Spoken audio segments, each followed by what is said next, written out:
2025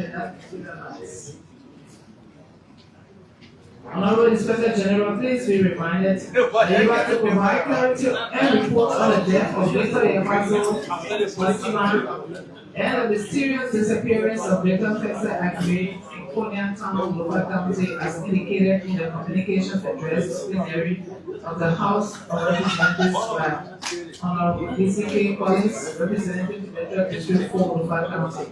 Thank you, Inspector General, for your participation.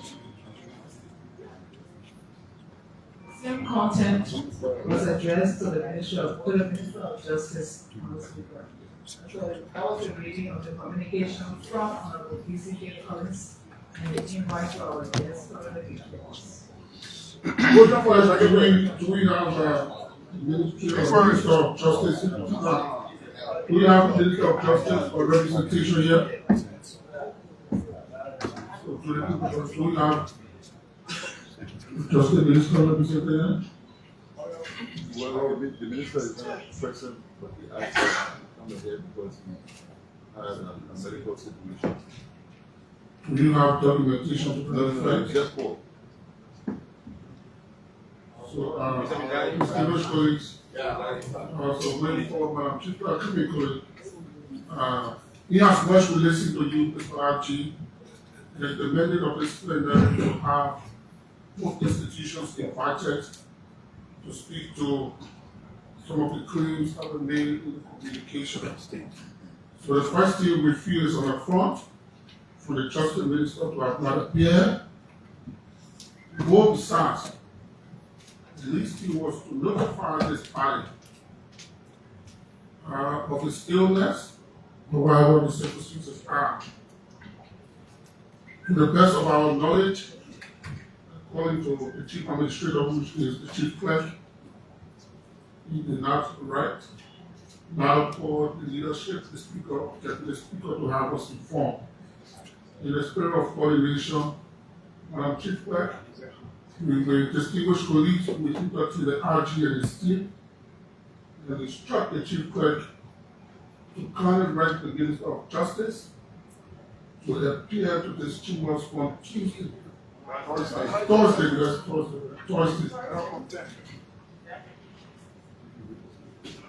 So we will interrupt your motion to that effect.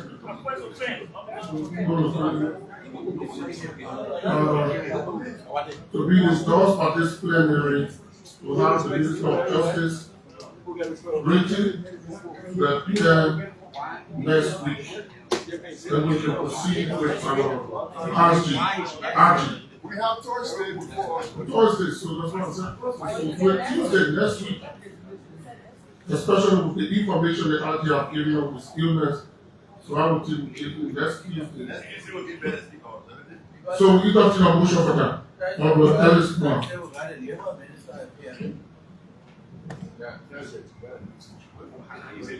Mr.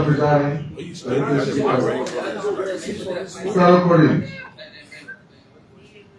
given the importance of both institutions, the Justice Ministry and the Police RG, to appear before us today, for giving the significance of the information provided by the RG for the information from the Minister of Justice, I moved that if I can obtain a second, the Minister of Justice appear before us on Tuesday next week, on Tuesday with documentation also to the Chief Administrator Office informing the leadership that indeed today the Minister of Justice is not feeling well, so that we can substantiate that information. And also, we could be encouraging to listen to the RG side of the story contained in the letter for today's discussion. If I can take a second. With the motion being distinguished colleagues, are you ready to vote? Yeah. Before we please state your readiness. Your son can't put your name over my baby. Tell you my. Well, you are DJ. I want to DJ. I want Put my way on my. You get this cocktail. God, for the white. However, that is resolved. More than I can put it Most down. Federal Police. I will be ready to vote with my dear brother Alex.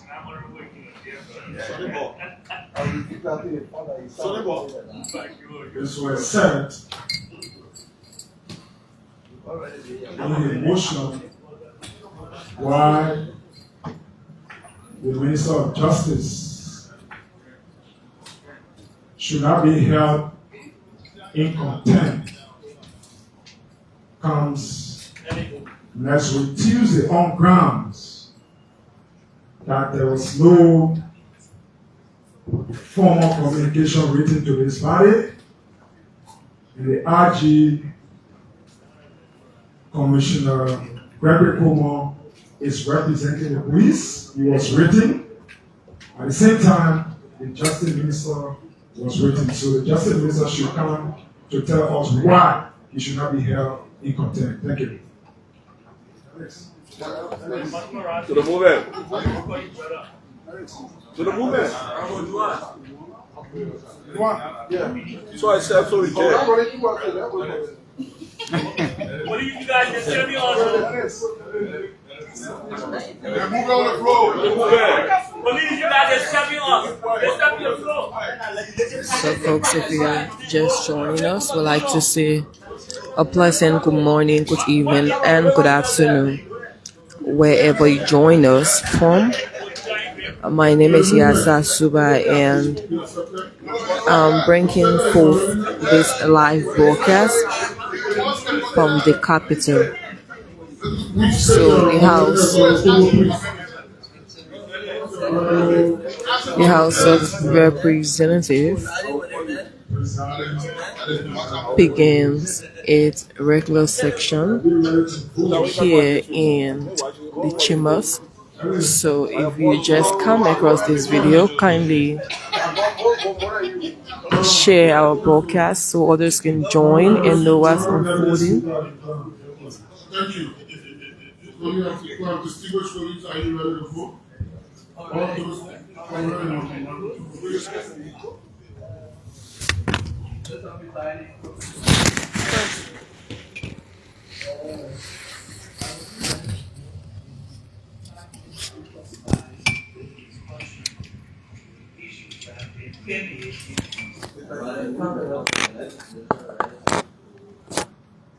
I don't want to use for the lack of better word, harassment of police, especially in the police situations.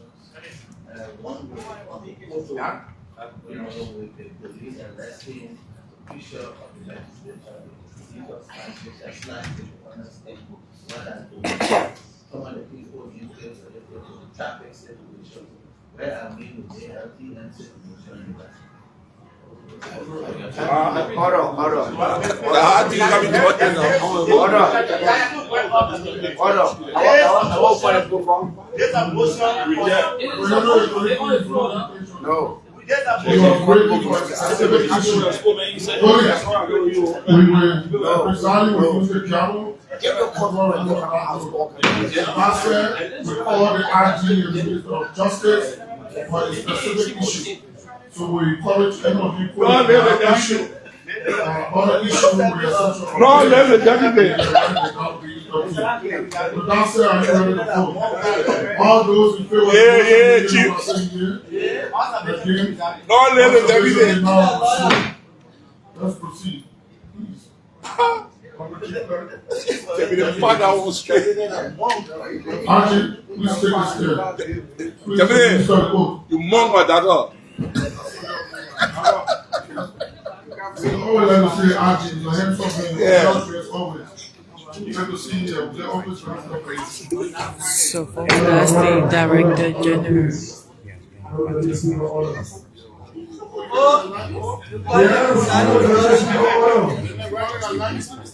Inspector General for the Liberia National Police, Honorable Gregory Coleman, the Sergeant at Arms, as began with the ministering of the oath. So it's just the regular procedure. So whenever you are invited to plenary, they administer the oath. The sergeant administer the oath, so that whatever you say should be the truth, nothing but the truth. So the voice you're listening to is the IG, Gregory Coleman. He's now on the podium. He's about to highlight some of the issues that he was summoned here for. Let us now join the IG. And ACB Tano Kekula, he is the county commander for Lufa County, where the both cases that are being approved are hailed from. So I got all of the technical issues, the service stories, all coming to speak and support the understanding of the values. These are ministers.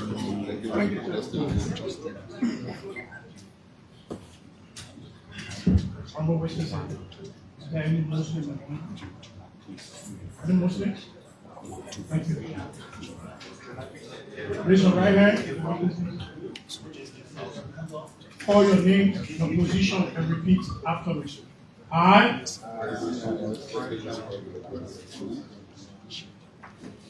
do solemnly swear that the testimony I'm about to give as it relates to this hearing will be the truth and nothing but the truth. So help me God. Keep your hands up.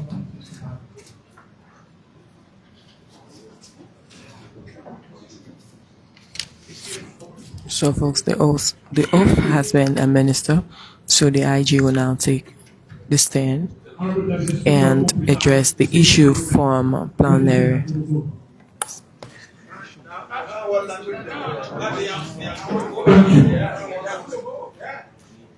Security men cool. Thank you.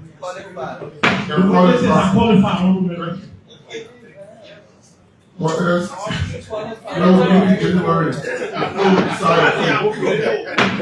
Okay, IG, distinguished colleagues, we should please allow the actor to speak. You have the floor. Honorable Deputy Speaker, who presiding, honorable members of this body, it is a distinct honor to be here today to answer to the call of this honorable house. The Liberia National Police remains committed to our constitutional responsibility of providing safety and security for the Republic of Liberia. That we continue to do with whatever is available to us. It is our hope that we will be able to improve our service delivery by more support and, most importantly, coordination and cooperation from this very body and, by extension, the people represented here. As per the request, Observation? What's the plan of observation? Mr. Presiding, I know you are overreading an amendment that was being done by one of the colleagues. However, concerning the fact that the RG is now speaking, and the issue concerning our adherence to traffic is an ongoing issue, and we may not have the luxury of time to call the RGs back. I want to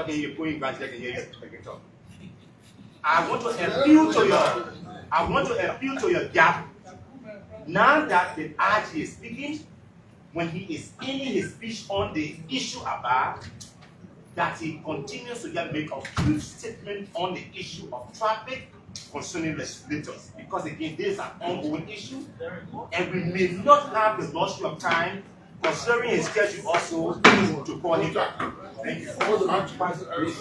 Please, consider that part of the petition, please. So you will call for the specific. Honorable Presiding, I would appreciate what the honorable man to specifically reference what he's talking about, because as far as traffic enforcement is concerned, it's an ongoing process. It just needs enforcement of the law. So if for any reason, the setting specification of IG is the fact that many of our colleagues have complained that whilst in traffic on many occasions, they have been disrespected by your officers. They have been even. What is true, we obtain a view is a concern and it's collective.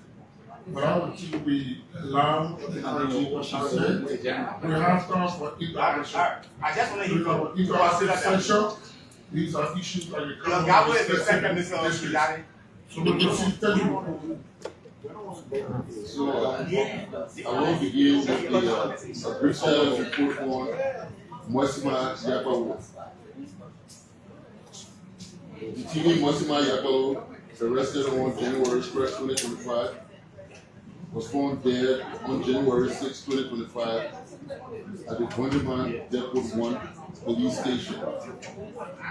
Investigation established self-suspension using a navy blue sweater with no signs of self-tempering or external involvement. Duty officers Sabondo, Coleman, Inspector Sabondo, and Sergeant Sekili Kalawale abandoned their posts and failed to conduct required cell checks amounting to gross negligence. Both officers are under probe. As per the appropriate action, they're interdicted, they're relieved of their posts, and the reason why we have not concluded as to what further action to take as far as prosecution is concerned of those officers is because the issue would then definitely between negligence, homicide, and an administrative action. Their act was an omission. They were responsible to be at the cell and do routine checks to ensure that the safety and security of the detainee was guaranteed. Their neglect of duty created a room that the deceased would have used in between there to execute what we are being put here for today. However, their neglect was not premeditated, as the risk, according to them, in their testimony of during the investigation was not foreseeable that it was by any chance possible, because he was being held more in protective custody than as a party, because it was believed that he had information surrounding this particular murder. So he was separated from those who had committed the crime and just kept in that space as a means of safekeeping. So according to the officers, they did not foresee the risk. When it comes to the duty of care, the officers were responsible to provide safety, and their neglect, however, created a room. But what we have been struggling with is how did that neglect lead to the death? Because we sat with the prosecutors to engage them and see whether we could charge them criminally. And we've been dangling with the stuff of criminal negligence, homicide. But here has been the confusion. And that's why we have another meeting with the lead county attorney, the Solicitor General, so that we all can review it. The guys are saying, yes, we did not we were not there.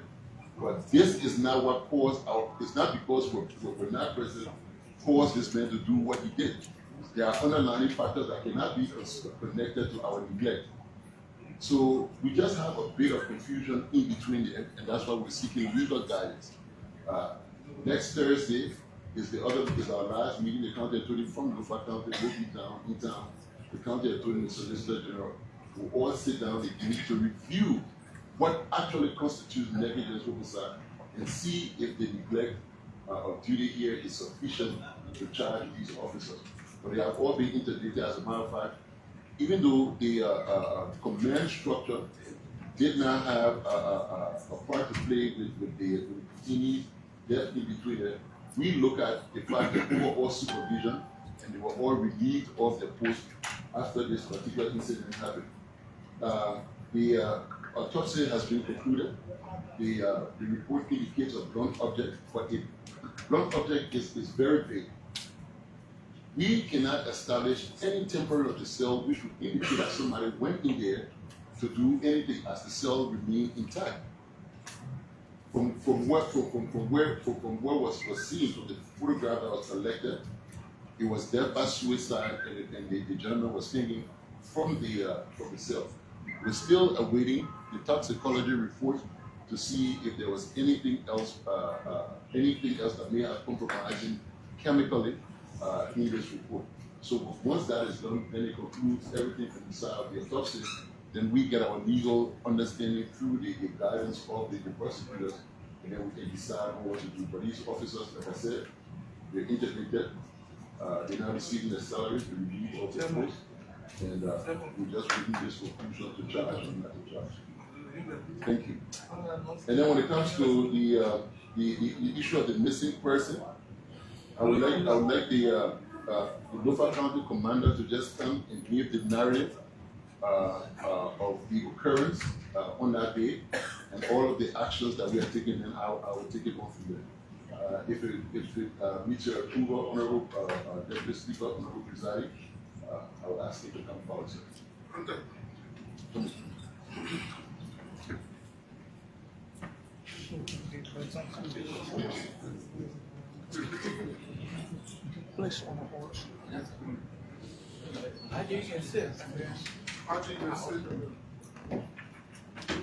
Honorable Speaker,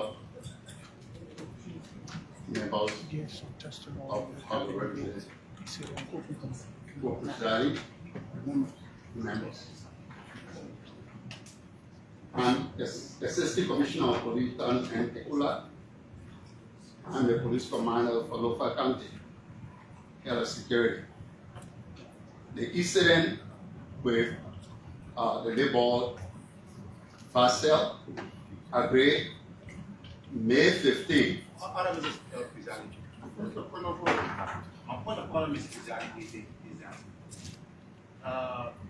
that subpoena agency matter. The RG is the head of the police.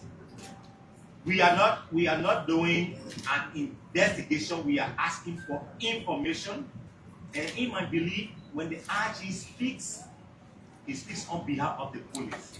So in my view, Mr. President, the county commander should be in the background, and the RG should speak on the matter. I was listening, but that's my observation. Allow his head of security has to do with the county. And then he will come back. So he said he will come back. And then he accepted that, the governor accepted that.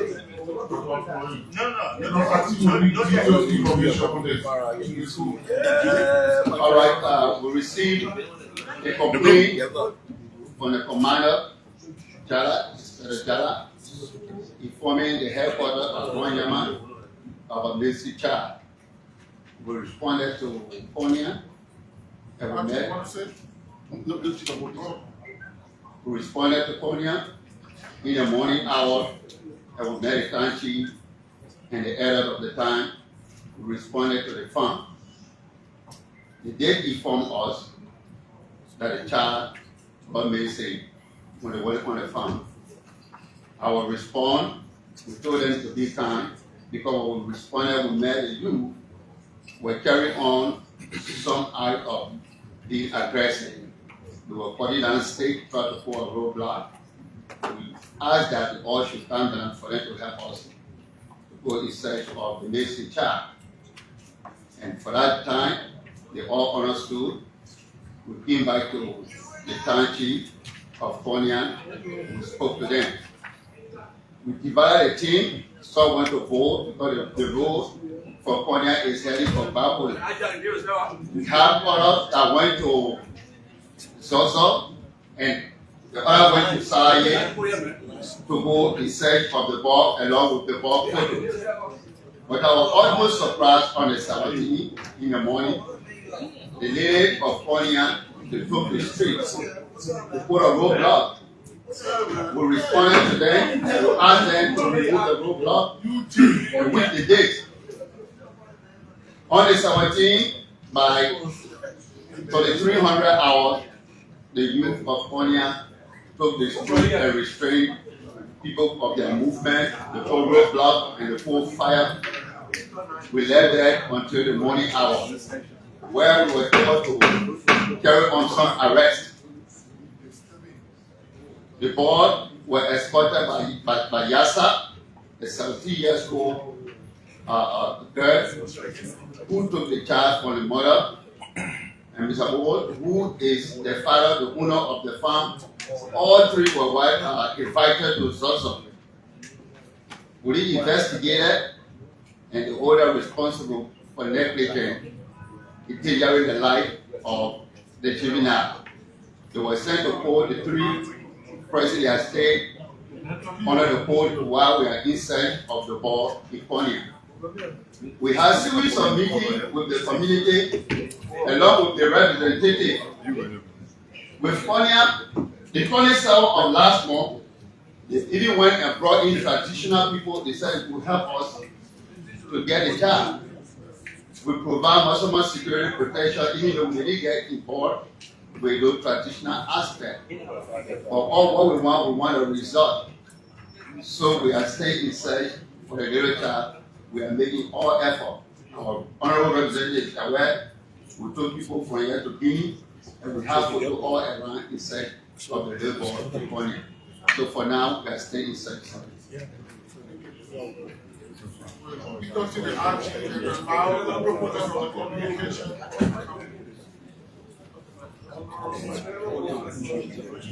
Honorable presiding, honorable general speaker,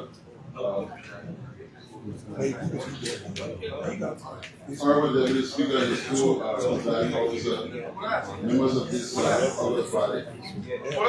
On the 19th of May 2025, this case was filed in the court for the endangering of the welfare of the child under chapter 14, 16.4 of the penal law, and the three suspects, Nicola Bobo, Yasa Taylor, and Papa Kennedy, were accordingly charged and sent to court. As for the law, we cannot declare the child dead until a period of 7 years elapsed. So for now, the child is still declared missing. Search continues, and we'll continue to update this body if there's any additional information. So that is the action that has been taken on the case of the missing boy. And like I said, the one for the Mwasima, the authority issue. We have one more meeting to be able to conclude as to whether to charge the two officers or not. Thank you, sir. So the speaker should be how to have this interactive, this was on the lower side, will allow the proponent of the communication on the physical to kind of take the floor. Thereafter, police cross-examine our witness. Kissing, Dr. Fuhaji, please you can have us just take note. Okay, thank you. Honorable presiding, co-presiding, my colleagues. It is good to know that the police RG is here and that of the Minister of Justice, who could not appear for reasons best known to him. I have a few questions or statements to make specifically to the RG. Jakao Masima was transferred from the main police station to that of the Coleman depot. What prompted the transfer from the main police headquarters in Bonjaman to that of Coleman when you know very well that your officers on ground will not be in a position to protect this business as you claim? Where will this come from? That's one. And then the result from the opposite stated clearly that this boy did not commit suicide, he was murdered. He was killed. How will the police be securing or protecting the police depot where Masima was taken to, and then two persons leaving the police depot at the same time in the name of going back tea to drink? They deserted that place. Perhaps maybe they knew what was going to happen. And then upon the appearance, they said the mayor committed suicide.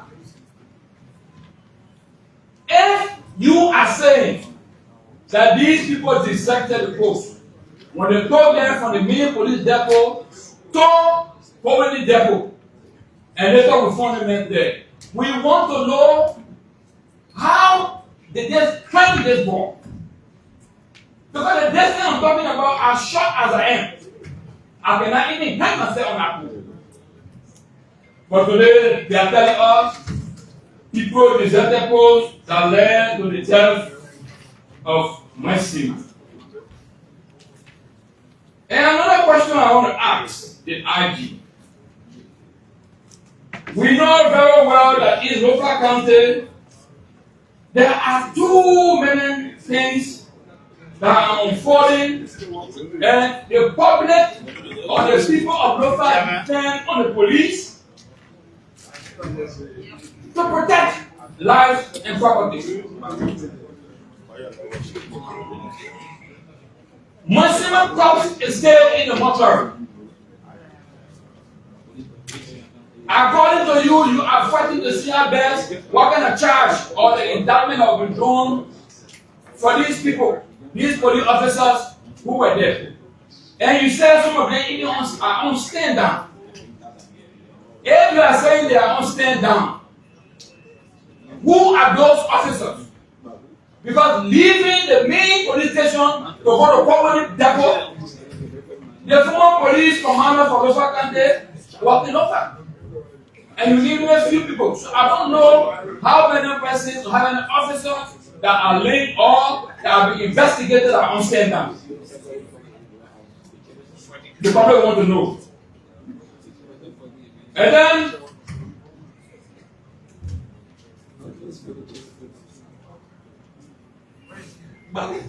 is it a message? No. Okay, now. Let's come. The deceased of this boy was in police custody when it was announced to the public from the hospital that this boy did not commit suicide. Are you in the know of that? If yes, can you further explain? And then let me draw you a little bit to the poignant scenario of the present Honorable Presiding, Co-Presiding my colleagues. Of the present, they are yet to conduct an investigation in the mysterious disappearance of Fase Agri. I was in Konya 1 week ago.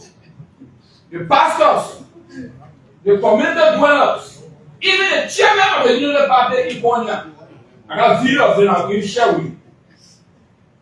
These people are yet to go to Konya after the arrest was made when posted roadblocks in protest of the disappearance, they have a mysterious disappearance of their son. They were arrested, they were taken to Boyaman the next day, they were released with the hope that when they come, they will investigate to ascertain what are unfolding. We are yet to get that. So when Boyaman appointed these few days, around 6:30, 7 o'clock, they all conferred at my house. I got video evidence to that, asking me to please intervene on their behalf because there have been series of cases in our locality, and also today there is absolutely no report from the police. Let me say this. It becomes embarrassing. It becomes threatening. Our people go on their farm in fear. No man walk alone anymore in Konya, Vondama is environment. They all will have to go in pair. 2-3 persons have to move to go on the farm. What are we doing? Are we going to sit and be paid with taxpayer money that we cannot provide security for our people? What is unfolding? Let us know so we can intervene. But it is becoming unbecoming. And before I even took seat, there is a town called Boy. Boy in Lofa County, the inhabitants, the dwellers of Boy called me and told me, we know very well you were sent to the position, but we want you to come and talk to the president, President Joseph Imam Boakai. Our people are dying. We know he will win. And if he wins, we need his protection. Where are the protections? Where are the protections? That we were sent and allow people to be stewarded in our year. People being killed.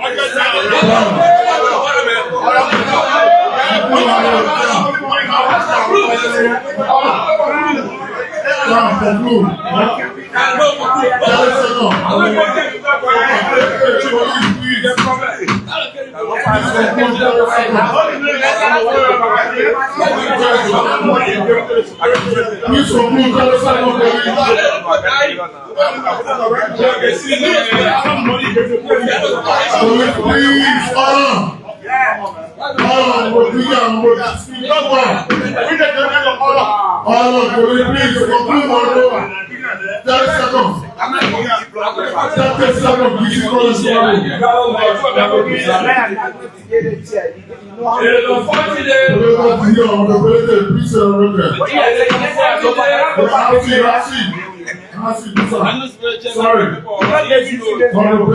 Please,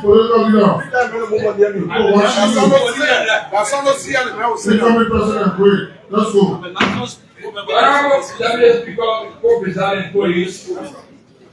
Today we are here to ask these hard questions with the hope that this body, will adequately through the international police and Ministry of Justice and here to address the issue. And this is not only unique to Lofa. Masorado, the Beer Mountain, and you can hear the rest. The Arab Peters, the Getty Lemons, all these investigations have to be conducted and let to be findings regarding causes of the death of the people. Thank you for giving the opportunity, and we will bring it here again if it is need. Please allow interaction with the RG. Interrupting the first 5 points, RG will encourage you to please take note.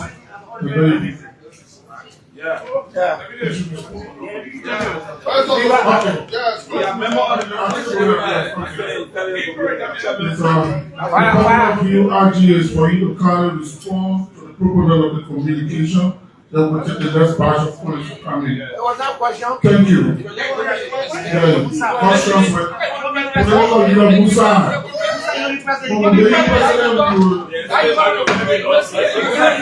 Thank you.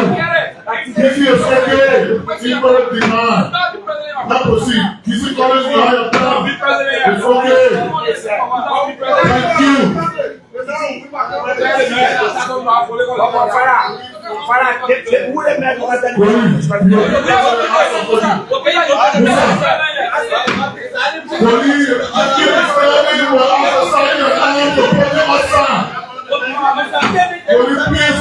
allow the gavel to come down high. Please. That was Honorable Thomas. Who allow the gavel to come down high, please. That was Musa, you be The whole will be chocolate.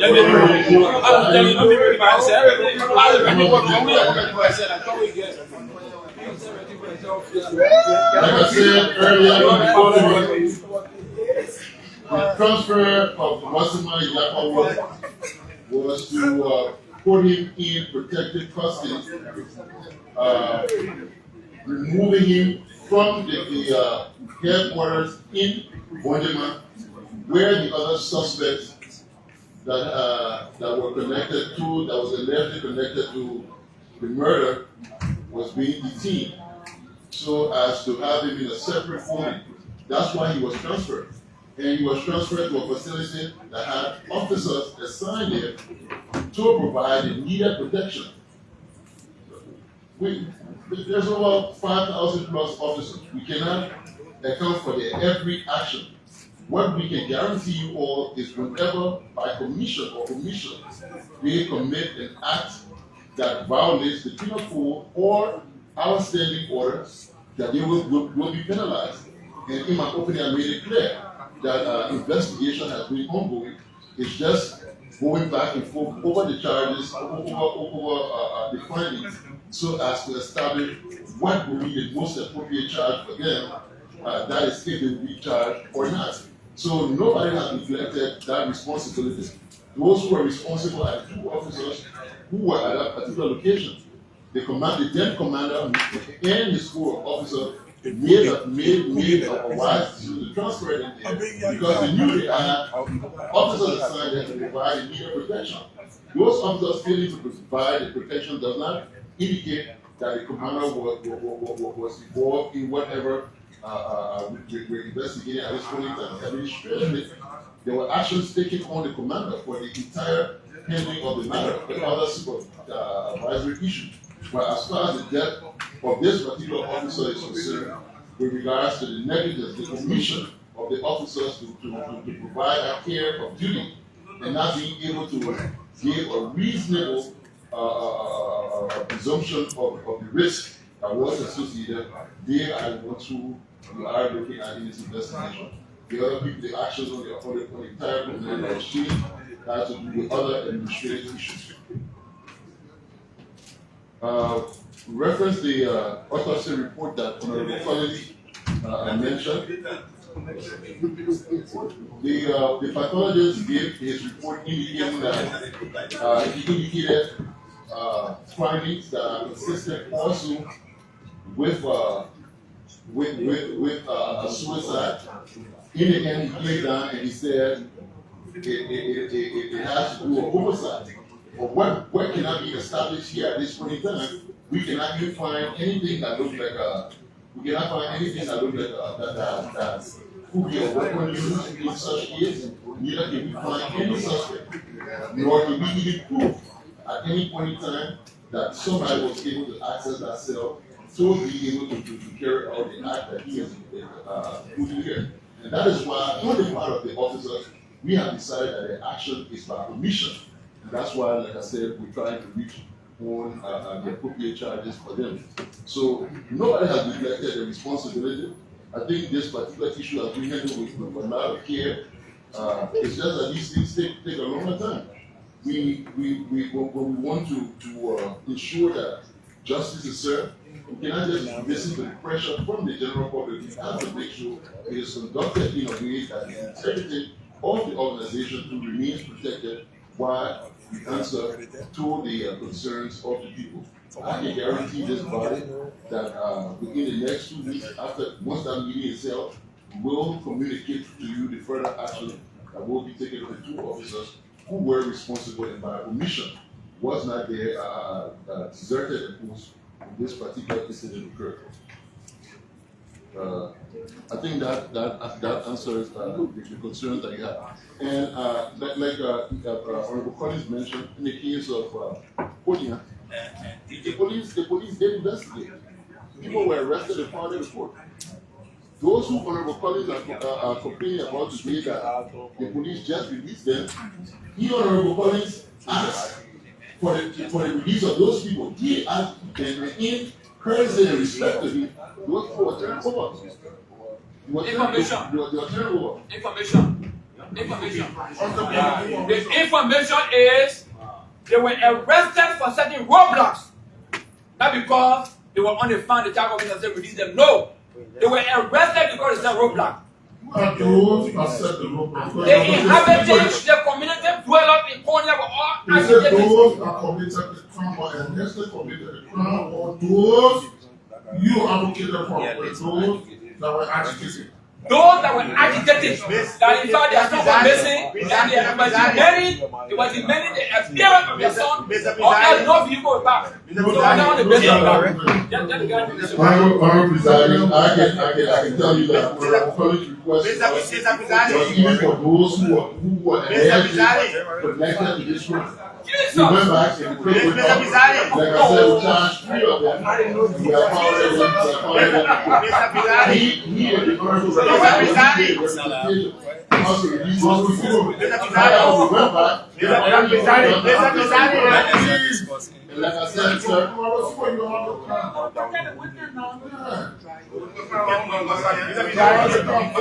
just want to give a point of order. My point of order is, I'm afraid we are moving from receiving information as they are on the current issues to investigation. I pray your honor that we get to the point that the RG gives the RG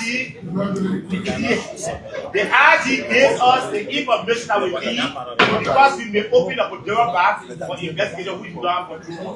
That's the point I want to make. Yeah, okay, so yes, sir.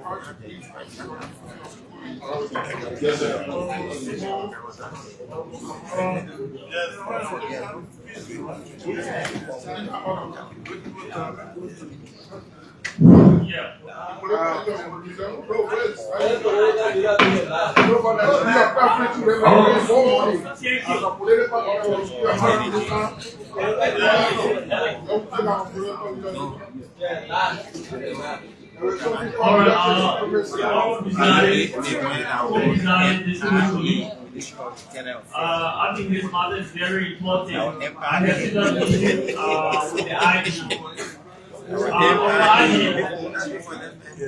IG, can you remember one Ishmael Kotio that died himself?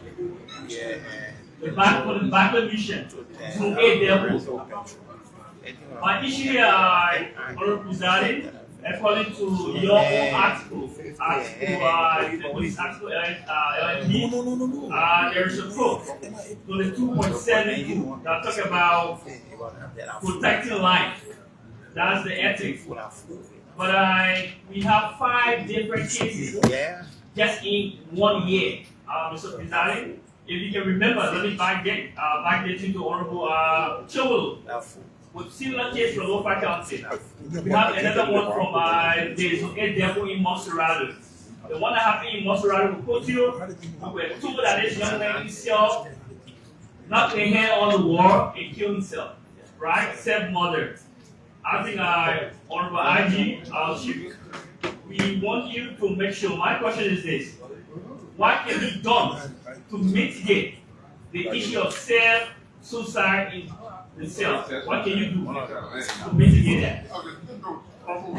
Thank you, co-presiding, colleagues, to the witness. I listened to the explanation given, and I'm also from Lofa County. This is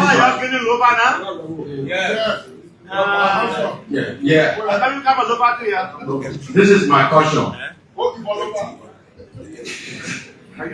This is my question. I want to know the relationship between the police and the chiefs, the town chiefs, the elders. If it is cordial, then I want to know what is it that these things continue to happen in Lofa County, because what I see in Lofa County and other communities that we see is that what we call boyoism and what taking place in Lofa County. Whether the police and the chiefs, the town chief, the community watch from, what is the relationship there that can help to, if not eradicate it, but to reduce it? We want to know the relationship there. If it is good, let us know. If it is not good, what can you do so that I will be able to, if not finish it, but reduce it to the very minimum? Thank you.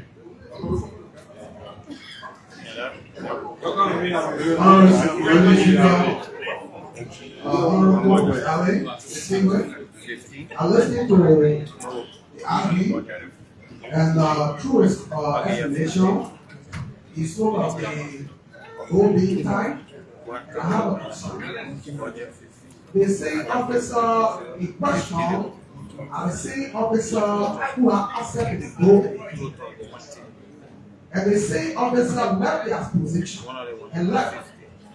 Knowing full well that they are responsible for life and property, to have somebody in cell, you need to do all investigations to know as to whether they have any tools that can take their life away. Now, you have them here back. You left the site and you came, and now the people lost their life, person lost their life. Then you say the operating cover was. I want to know. When you speak about being tied, who is in control? Is it not the same officer on duty in control? Secondly, the same issue happened in Delta River County with the killing engineers that caused problem. Now, up to present we want to know what the cause and what are measures that the officers in Liberia will put in place to avoid this thing, that we will not go to another crisis again. Thank you very much. Okay, let me respond to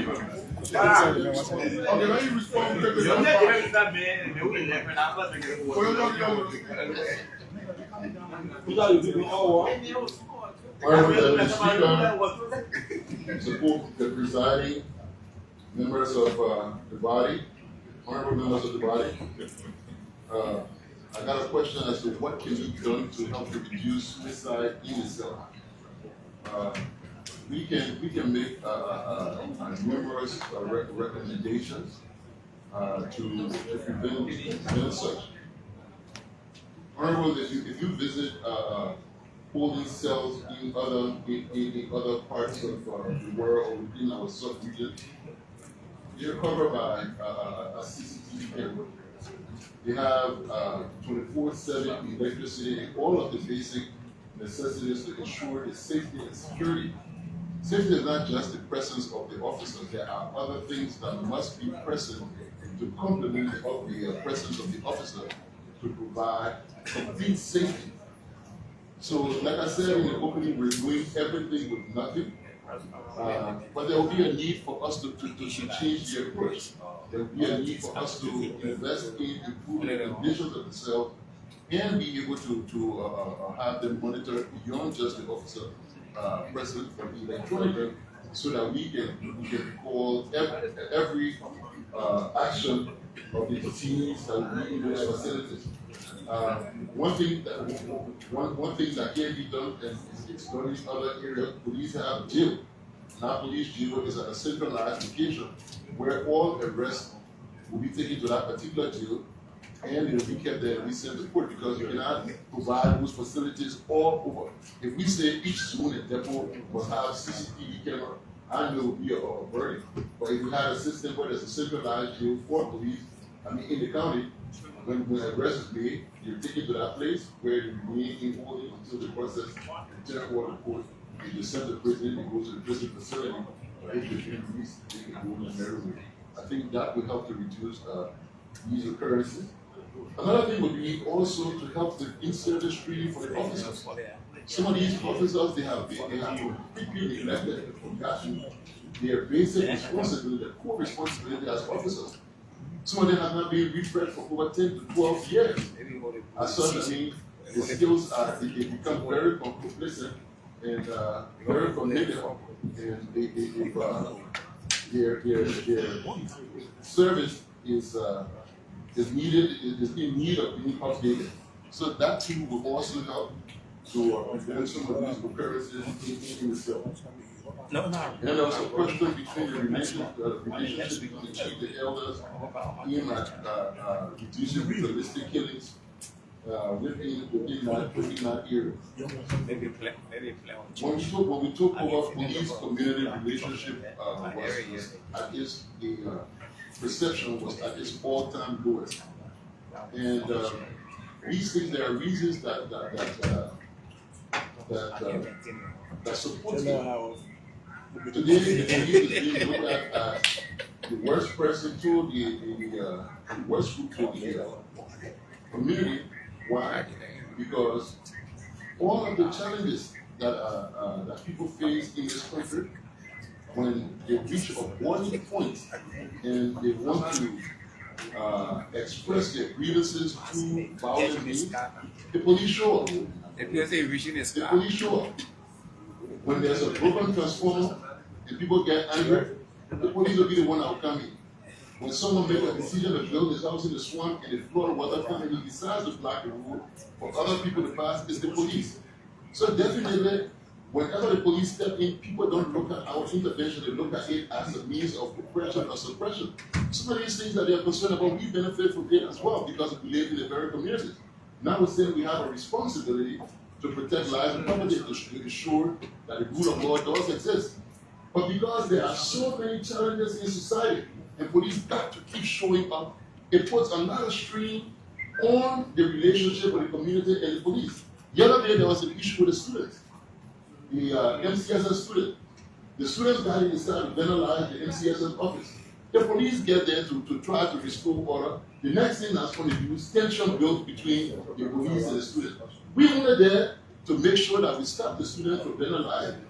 One thing, Honorable Deputy Speaker, presiding, and members of this distinct body, I want you all to take note of. When these things happen, people forget the root cause of what has occurred, and they always look at the effects. If we were actually getting to the bottom of some of these challenges that we're faced with in society, the relationship with the police and the community will definitely improve. A safe community is a community where those basic social services are available. Good hospital, electricity, water. In the absence of those things, there will always be gaps for lack of safety.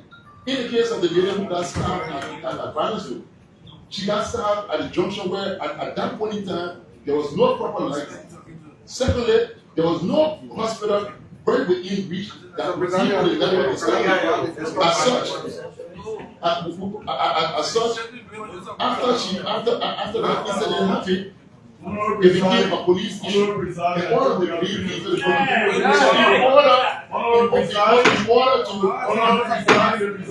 in order to ensure police community is sustained, we will need to make sure that those basic social services that support safe communities are made available, readily available to the citizens as well, and we will consider our community relationship. Yes, we do have relationship with the chiefs. Yes, we do have relationship with the elders, and that's what we leverage. When Honorable Coleman spoke about the continuing investigation, when the chiefs and elders decide that they want to go outside to alternative means to look into the investigation, we cannot be a part of it. We stand by to provide support just in case need be, but if you say you gotta go look to the zone and the elders for answer, we can't be a part of it. So we're not divided, we're there to support them, we have an excellent relationship, and we are trying to build an anti-fragile relationship with all communities in Liberia, that when these things happen, we will be able to absorb shock and get back working with the community almost immediately. The issue of the officers being in possession of the key when this particular key incident happened, if you look at it, even if it was ruled 100% as a homicide, in order to charge someone with murder, You have to be able to look at the motive, the opportunity, and the means. When the officer does alibi as to where they were, we saw yes, they did desert, and we know where exactly they went. They did the alibi checkup. We are not seeing any means of possible entry into the cell by anyone else. There's no murder weapon, there's nothing that indicates that a homicide occurred from the natural act.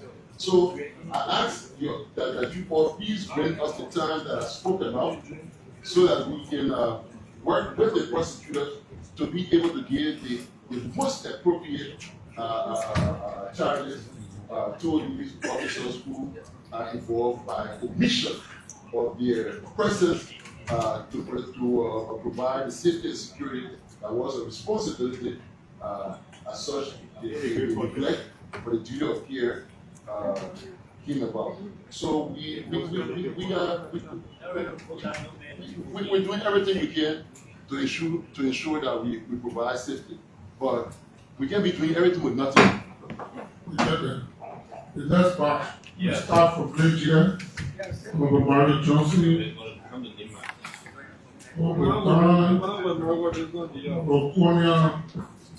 Konya, over last. Sorry for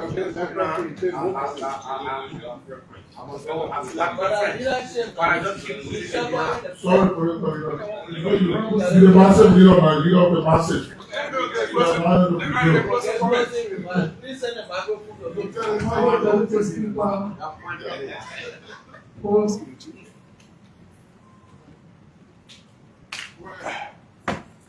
And police. Mr. Arjun, I have a question. I know you said a lot of explaining, but I just got confused along the way. I know there was a crime that was committed for this. This gentleman was arrested along with the other that was responsible and then separated into another cell. What becomes of those other suspects and you had in the direction? If I may, you were charged and sent to court. They were charged and sent to court. Thank you. Okay. Second question. The fellow in question was separated into a separate jail. I understood from you that he was hung, right? They found him. When they were taking him in jail, did he have anything on him, a rope or something that he might have used to do that? No, he was properly searched. He had a sweater. As you may be aware, I mean, the Lufa is at a high altitude and it's a cold area. So they allowed him to keep the sweater on. It was a sweater that he used to hang himself. So you said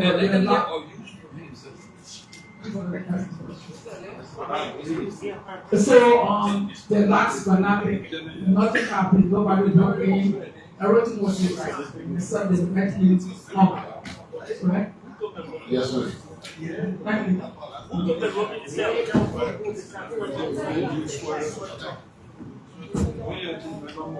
you. Thank you, Mr. Presiding. Honorable Presiding. Honorable Co-Presiding. Distinguished colleagues. So the witnesses, let's thank you for the presentation. Just a minute. There is a theory that says, that talks about the doctrine of superior respondent. So I would like to know, what is the status of these officers currently? So like our national police holding them responsible for their action. Where are they? Are they in prison? Are they under investigation? Have they been disrobed for the alleged crime?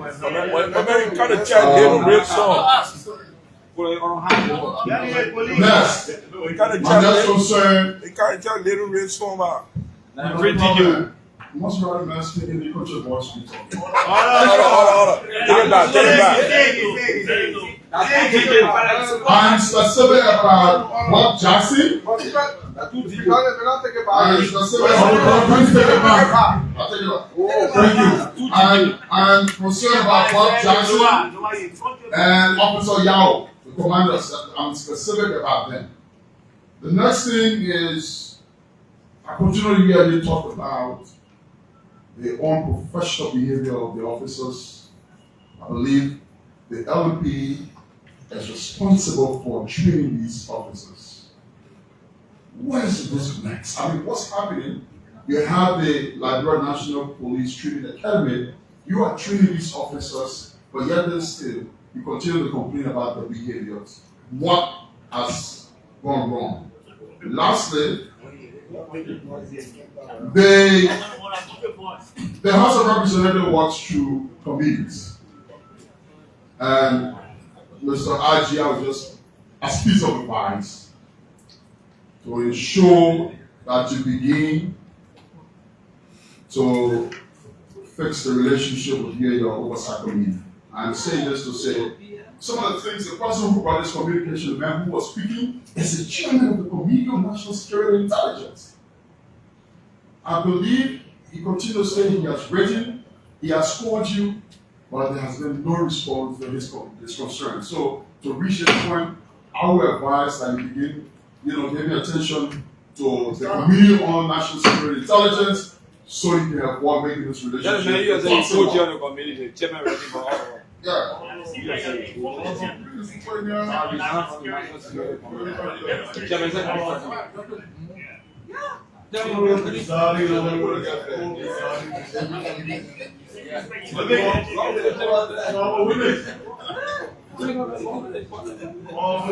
were addressing the first round of questions, you really mentioned about putting mechanisms in place to save our lives. So where we go, I don't really know what to do. Are you making an effort to be found? Because if someone will charge with the responsibility who has the duty to save our lives, to be accurate, and he said, what the other mechanisms to play will be very soon. So we want to know if you have made an effort to get that far. And two, when you are addressing this question right now, you talk about the man you such a fellow asking you to check the man to look at the harmful things. He said the man you sweat on the hands himself. Have you gone through the autopsy report to establish that the man you sweat on to hang himself to be dead? So we're going to find out that today he made it clear if they are wrong for the autopsy report, the autopsy report have been established for which now he's giving the final report that the man is sweat on to himself. Thank you so much. Because you are, you won't be asking upon you. Police. So the RG, I have a few points. I'm looking at the proposed national budget, and it shows for the security sector, the government is proposing 151 million United States dollars. Listening to my honorable colleague that brought this concern here, Honorable Collins, it appears to me that the main issue in local countries and in many other countries is capacity of the police. So therefore, I would like to know whether, and by the way, this is also a 12% increase in the police, in the national security budget as compared to the previous budget. So what I would like to know from the police director is whether or not your operation is being properly funded, because we are the one that are responsible to make the decision that will capacitate you to protect and serve our people. Our colleague is here representing his people. He has brought a complaint. And it appeared to me that the police presence and lack of basic services, including land, as to whether or not a rape was, whether or not a murder was committed, whether or not it was suicide. These are equipment that need to be available to the police instantly. And it is not, which has caused you not to be able to even determine which charge to levy.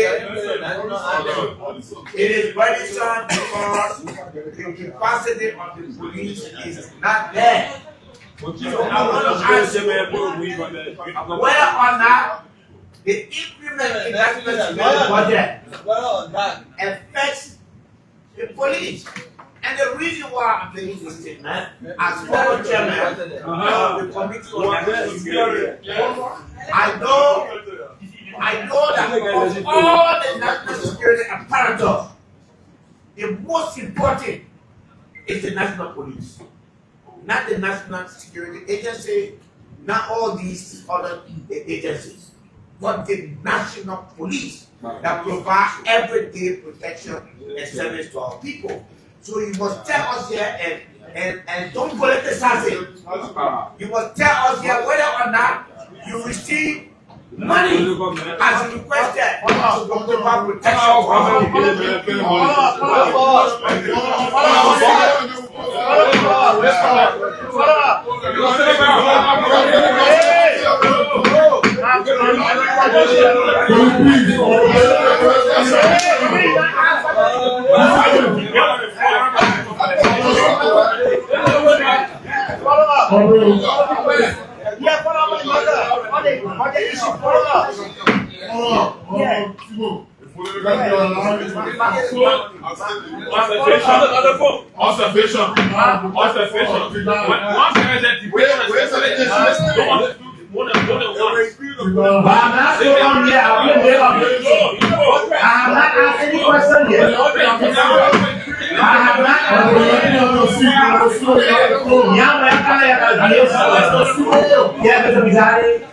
The follow-up I want to do is on the issue as raised by the political leader on the mobility. When the RG spoke, he made mention of hurdles and all capacity issues. Thankfully, sorry, Mr. I've been playing the birthday on behalf of this children. You are welcome. Thank you. So apparently, when one speaks about capacity, whether we like it or not, it more or less points towards budgetary issues. To build capacity from human resource perspective, or to build capacity from whatever perspective, that budget issue. Thankfully, we are about to discuss the budget. The RG, if the issues raised in terms of capacity will point to numbers, we would like the RG to be able to tell us how much does he need, literally. I know someone will say you cannot be able to service all the institutions, but because of the role of the police and where we are right now,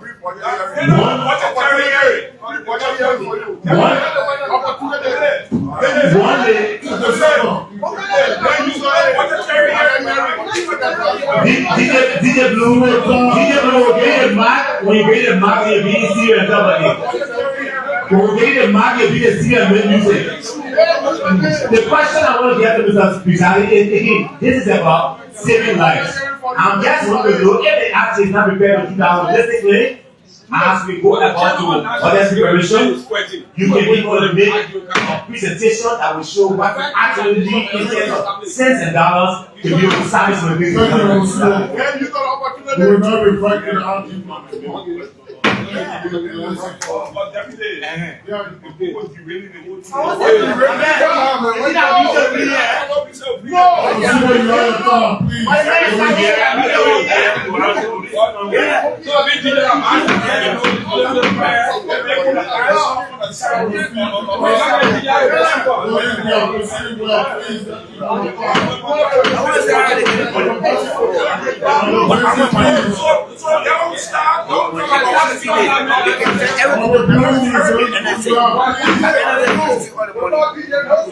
Please not allow the devil to Thank you. Let's proceed. Honorable Deputy Speaker, the support presiding members of this honorable body. The first honorable gentleman spoke about an issue referencing the doctrine of respondeat superior, coming from the Latin language indicating that the master must answer.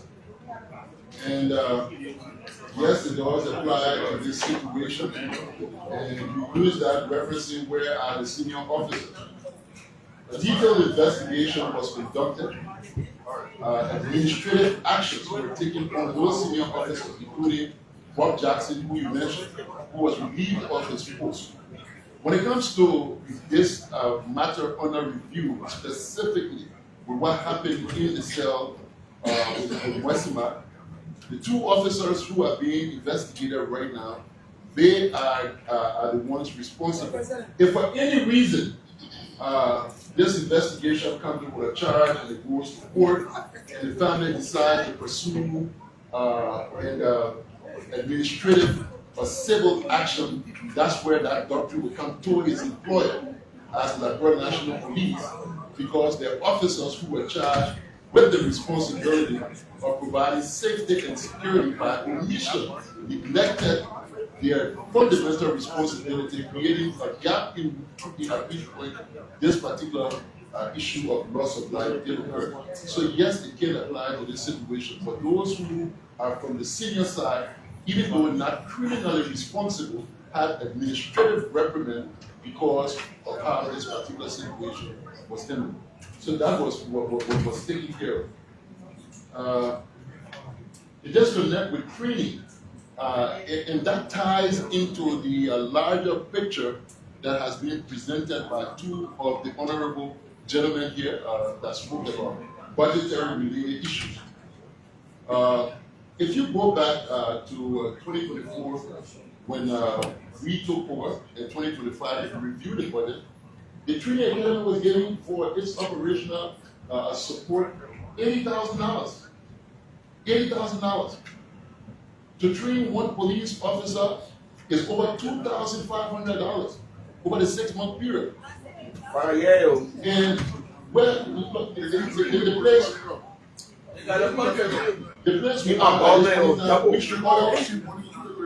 we should all be very concerned, because in 2016, when the baseline survey was conducted to support the drawdown of oil from Liberia, they indicated then for the goods that were being withdrawn that we should have at least 8,000 officers present to be able to provide a semblance of the safety and security that they were providing here in Liberia.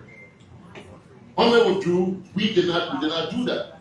Things and times have changed. The population has grown.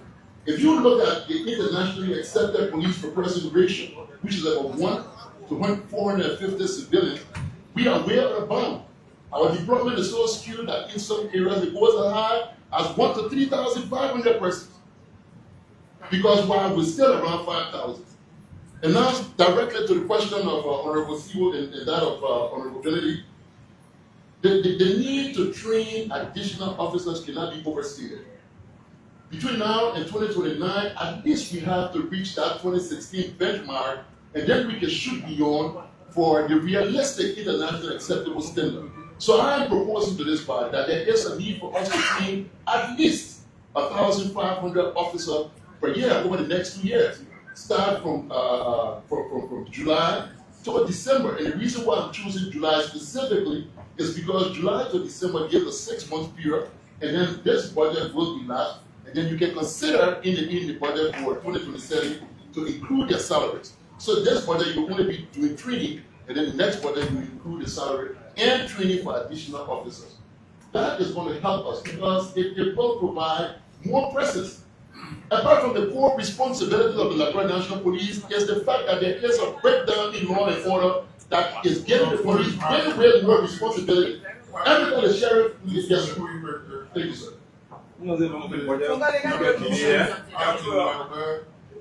Security challenges normally we have this discussion what we call a syndicate because we need a copy and there are issues.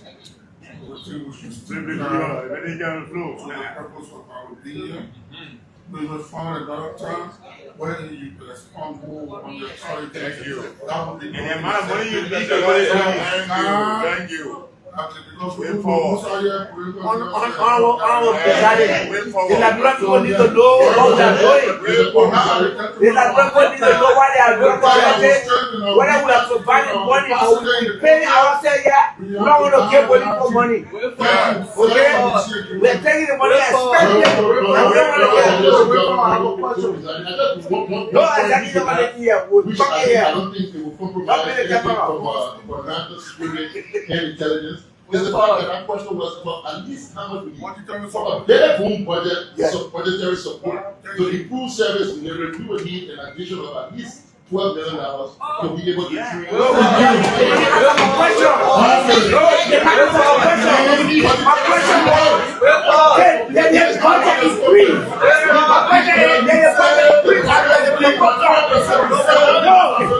It's a national security, but I mean the police budget. The police director need to answer whatever national budget was increased. You have to answer the question. No, I want to go. I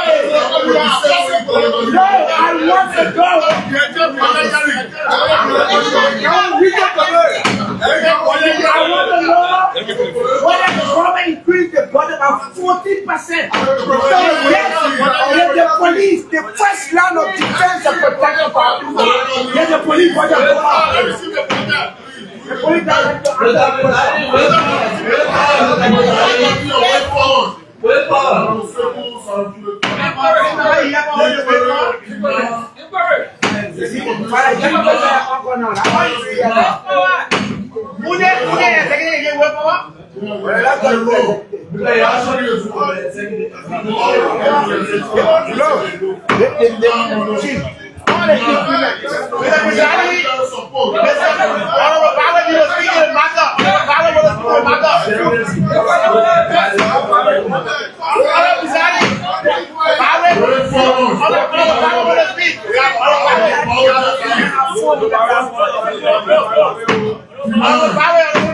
all interventions now way forward.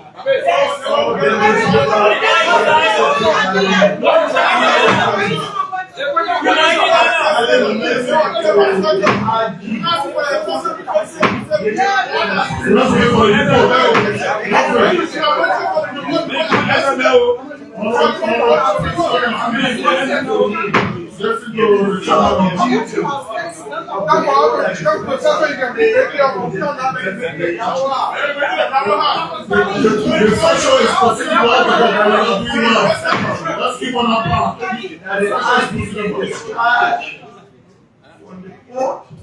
And giving an opportunity to provide to this plenary in 3 weeks, giving us full analysis and giving us the way all those in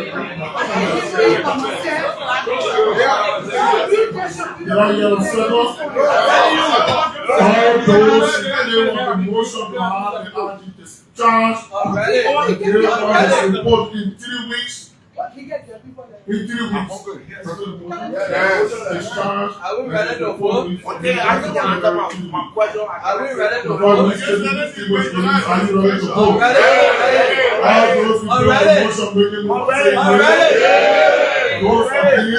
All those in favor of the motion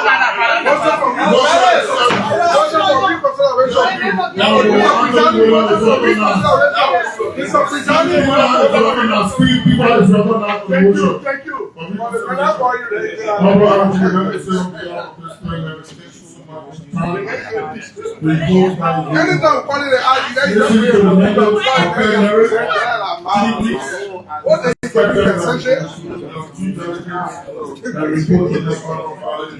Has been requested. Thank you so much. I'm being distributed.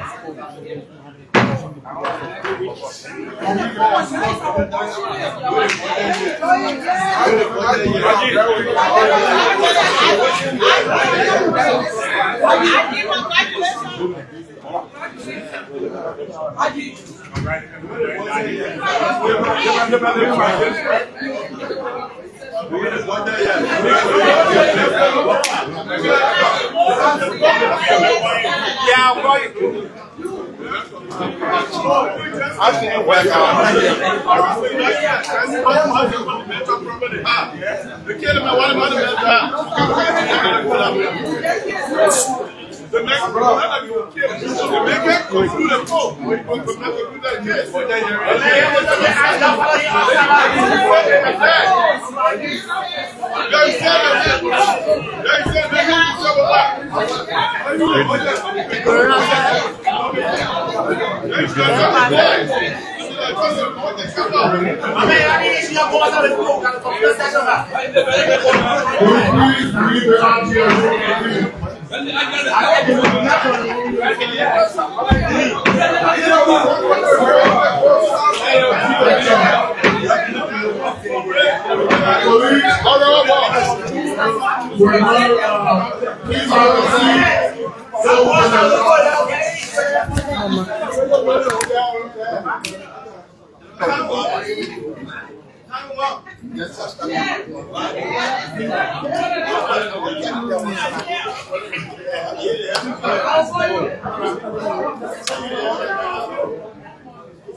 So now, just please read the communication of business hospitals there.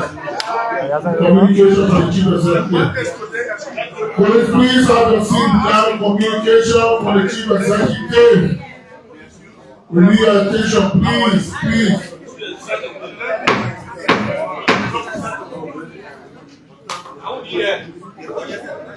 Office of the President.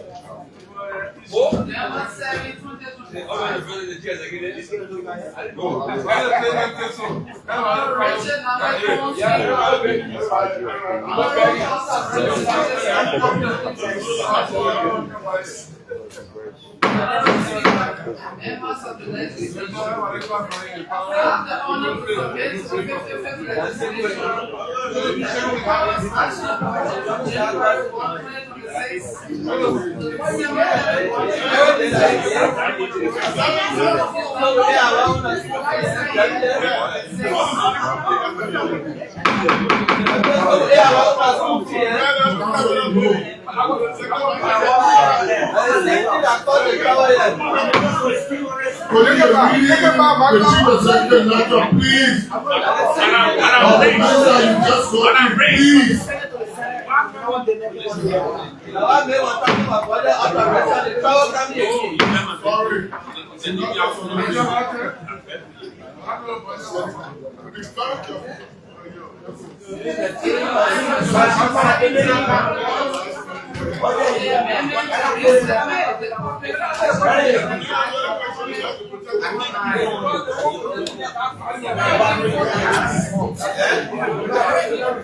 What?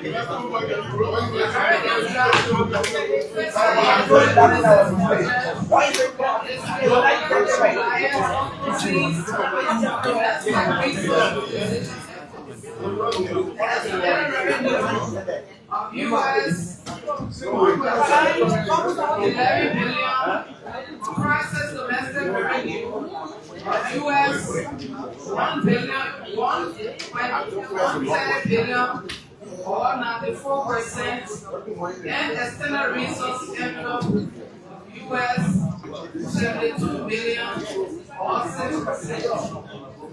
Domestic revenue will be raised from the following sources. Tax revenue, US 727 million.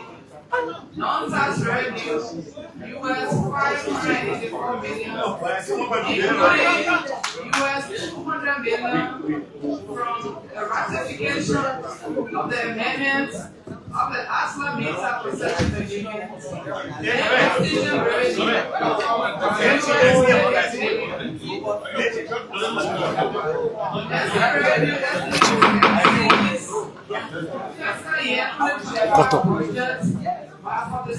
On record kwami. You get a video you did, buddy. You want me?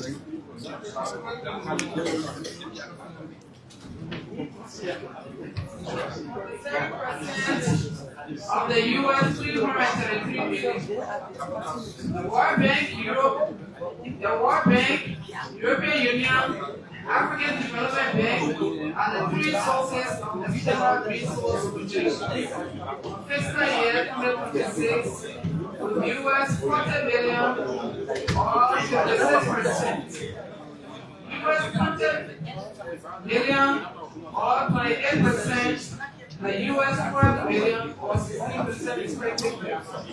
We are committed to ensuring that in the medium term, the proportion of budget resources from domestic revenue will continue to increase as we readapt our economic and fiscal policies to the shift in international relations from aid to trade. Expenditure estimates. Allocations for the recurring cost of ongoing public policy priorities are estimated at US 940 million or 77% of projected expenditure. This is a 21% increase from fiscal year 2025. We have aligned these allocations to the arrest agenda for inclusive development.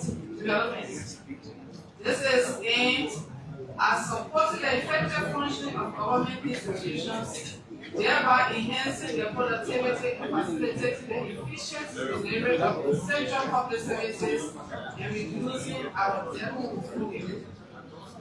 About US 281 million or 23% of the proposed budget has been set aside to fund the public sector investment plan.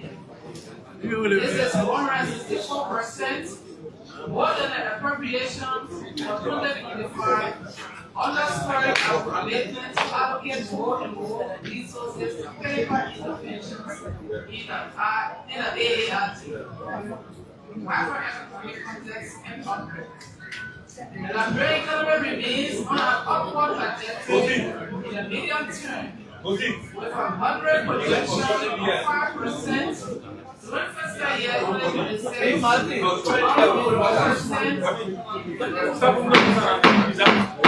this positive trend is underpinned in the three sectors.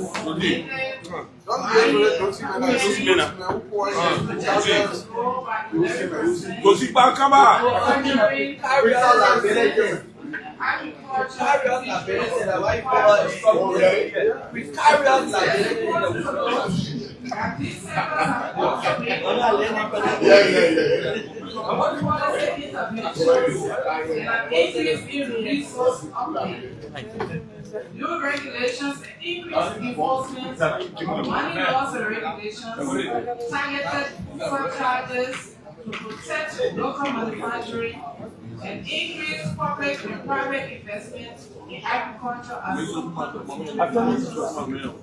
Other notable drivers of these sectors are upgrades to key economic infrastructures, mainly roads and energy, amongst others. In 2026 and beyond, we will continue to implement these and similar policies to stimulate domestic production and set the economy on a path of long-term progress. The rate of inflation in 2026, 44 exacerbating factors considered, is anticipated to remain in the single-digit range, averaging around 5% over the median term. The moderation in price levels will largely influence our policies that ensure exchange rate stability, improve domestic food supply, rising recovery in agriculture, and tight but supportive monetary policies to be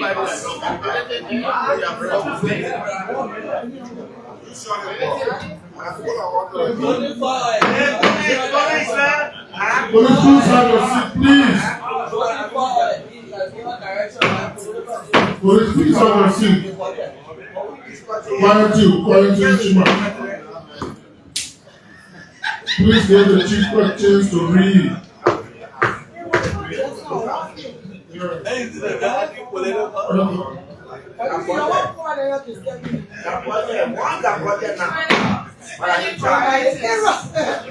Honorable Speaker and members of the legislature, budget fiscal year 2026 that our administration remains committed to transitioning Liberia to a lower middle income country and improving the welfare and quality of life for our citizens. In this draft budget, we have taken deliberate decisions to invest in programs that tackle the everyday realities of Nigerians by allocating resources to programs that deliver tangible results and impact. For instance, as indicated in the expenditure summary, we propose increasing the PSRP proportion of the budget to US $170 billion in fiscal year 2025 to US $281 billion, a 164% year-on-year growth. This is an emphatic declaration of our intent to accelerate the implementation of the AARD and the 15 counties development agendas. Of this amount, the entire US $200 billion for the ratification of the National Mineral Development Agreement will be directed to interventions in energy and transport infrastructure, education, health, and the concession councils. Honorable Speaker and members of the legislature, the allocations for key priorities of the AARD are articulated in a format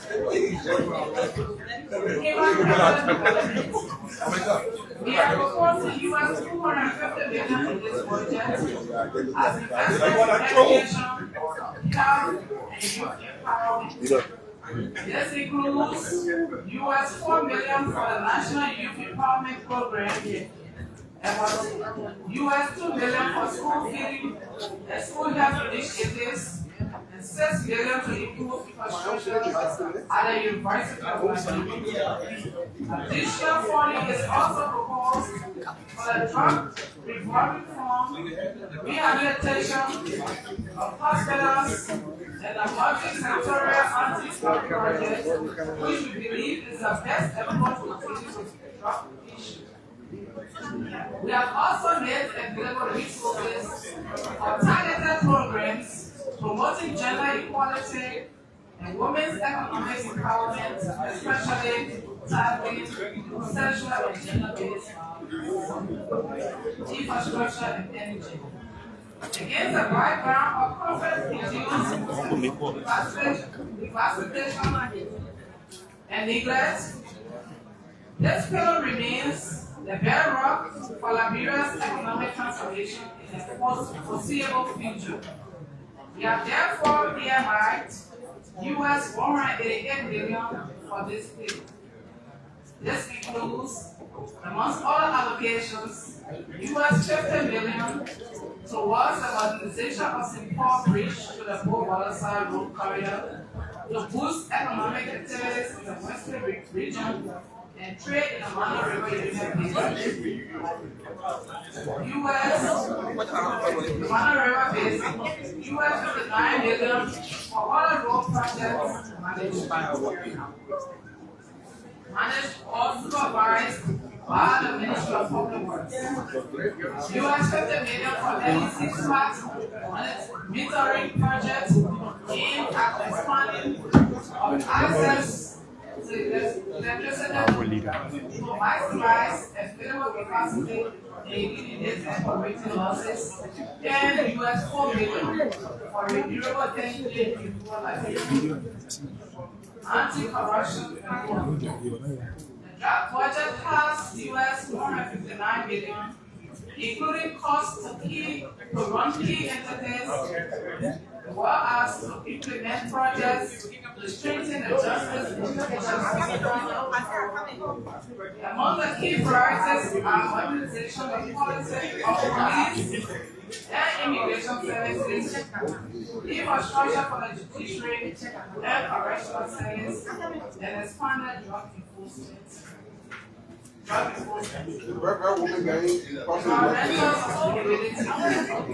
We have allocated US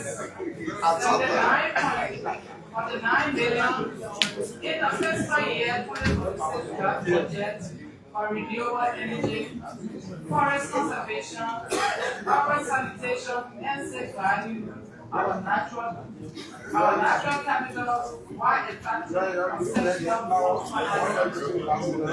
These investments are fiscally prudent and economically strategic. It also includes funds to settle the outstanding areas for electricity imported from neighboring countries for the refugee hydropower projects. These interventions reduce our long-term reliance on fossil fuel-generated electricity and less damaging impacts on the environment. Economic transformation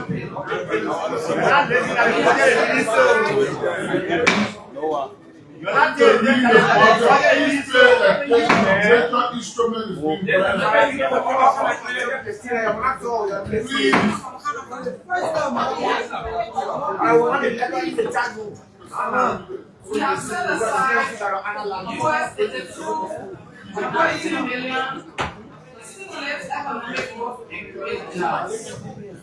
This includes additional investment in the agricultural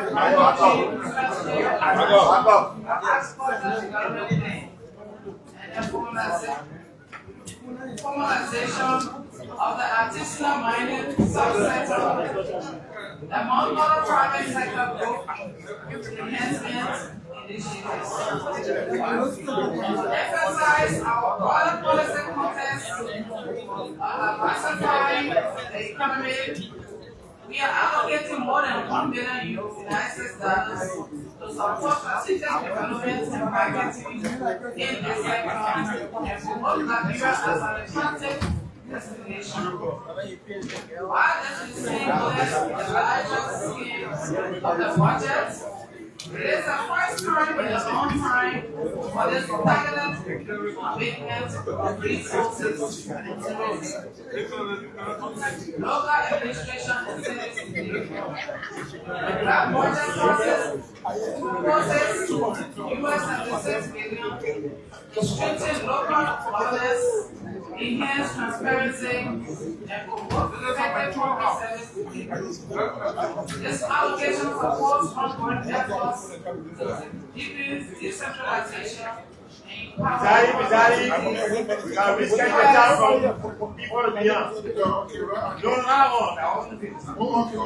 with US $15.4 million for district development projects, US $3 million for development funds, US $2 million for projects for the development and generals. addition, US $1.5 billion for the national disaster, which will lead to a more transparent and accountable administration system. Honorable President and members of the House of Representatives, in the coming fiscal year, we plan to improve efficiency in critical service delivery sectors such as health, infrastructure, and the justice system. This will include the hiring of additional doctors and other health workers for the new redemption hospitals, subsidizing the salaries of PFW hospitals to ensure continuity of this critical contribution to the health system, and enrolling of some volunteer health workers that also provided for the enrollment of more than 200 new engineers and salary support for other engineers who are already on the field. Other similar interventions to impact LTE and other institutions.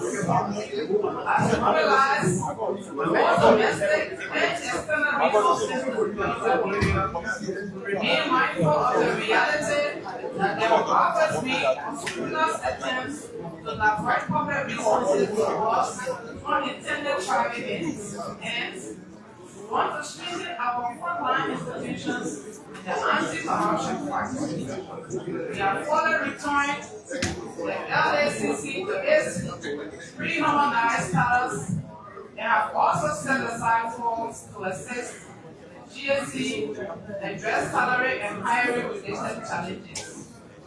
Others include the judiciary, LTA, revenue generating entities, and some practitioner chiefs to enhance our ongoing efforts in the implementation of the national policy on decentralization and development.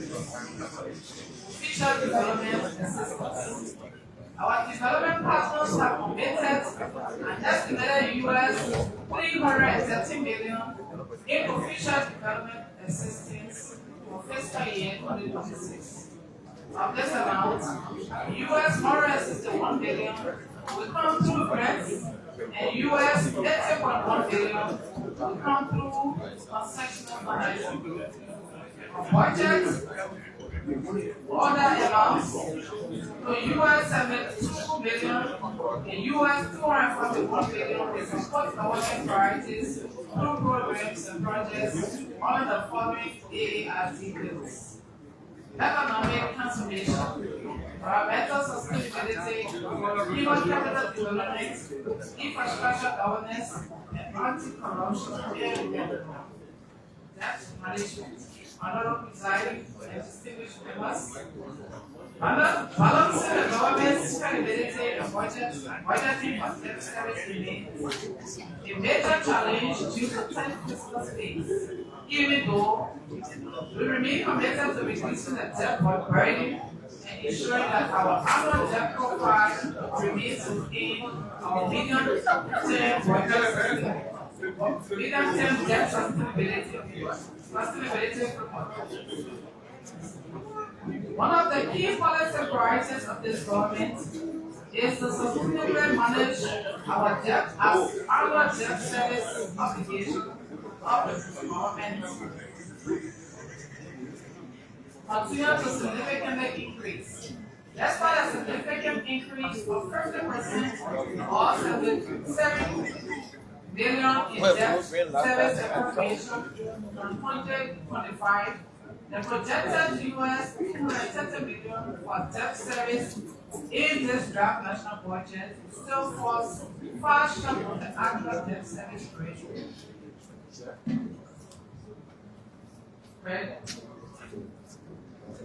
Debt service ready for the next year.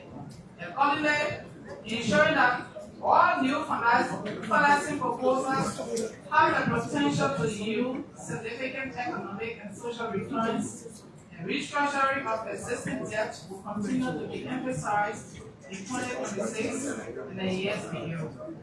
The largest share of the debt service payments goes to the CBL for the settlement of loans such as the restructured and legacy loan and loans contracted according to the deed by the past administration, approximately pay salaries of our employees.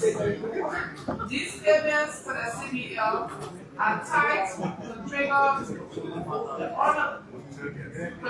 on our extended credit facility program, the IMF. Payments to commercial banks will enhance the capital markets. In light of these challenges, there is an urgent need to increase the proposed update to align with the Democratic Party, thereby safeguarding the nation's creditworthiness and ensuring continued support for national economic priorities. New policies. Honorable Presiding distinguished members of the legislature, as part of the strategy to realize the revenue projections for the proposed fiscal year 2026 budget and to ensure resources for our medium-term priorities, the fiscal management team has identified some reform measures, some of which will require subsequent legislation.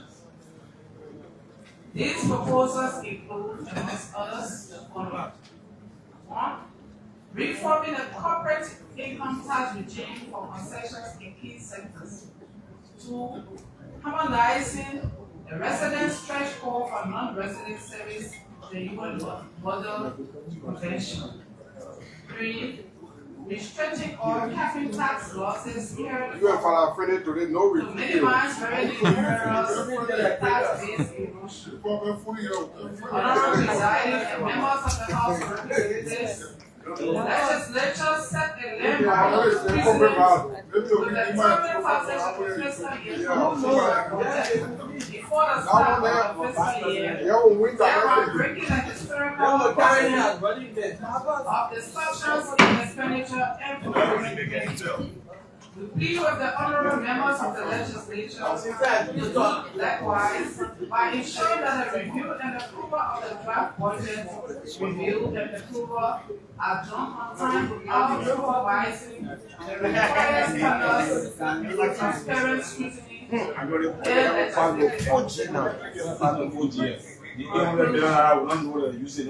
Honorable Presiding and members of the House of Representatives, the proposed national budget for fiscal year 2026 is part of our continued commitment to sustaining macroeconomic stability, strengthening domestic revenue mobilization, and delivering tangible results to the community. It seeks to build resilience, expand productive capacity, and consolidate foundations for sustainable national development as we begin the second year of the implementation of the AA Act. Sincerely yours,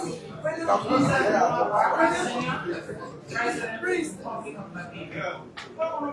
Mr. Deputy Speaker Presiding Officer, Mr. Co-Presiding Officer, honorable ladies and gentlemen, now is the reading of the budget message from His Excellency Joseph Walker, President of the Republic of Liberia. Thank you.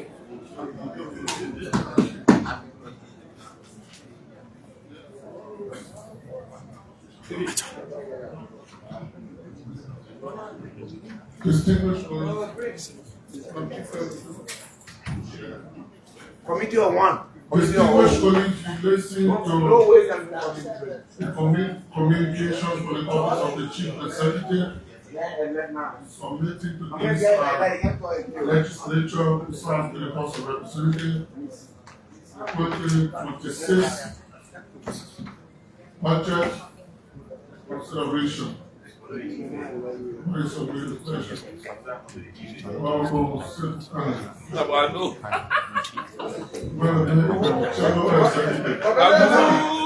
coming for the master your money now.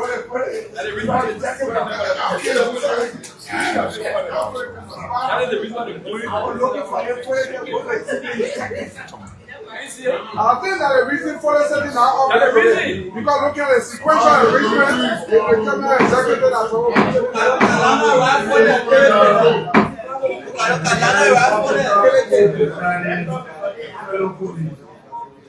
Let me take on behalf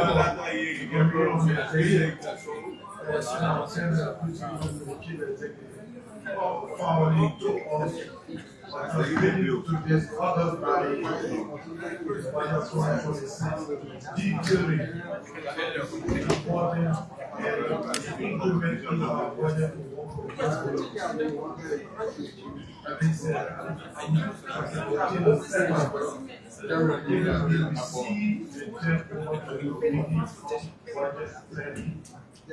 and for the account.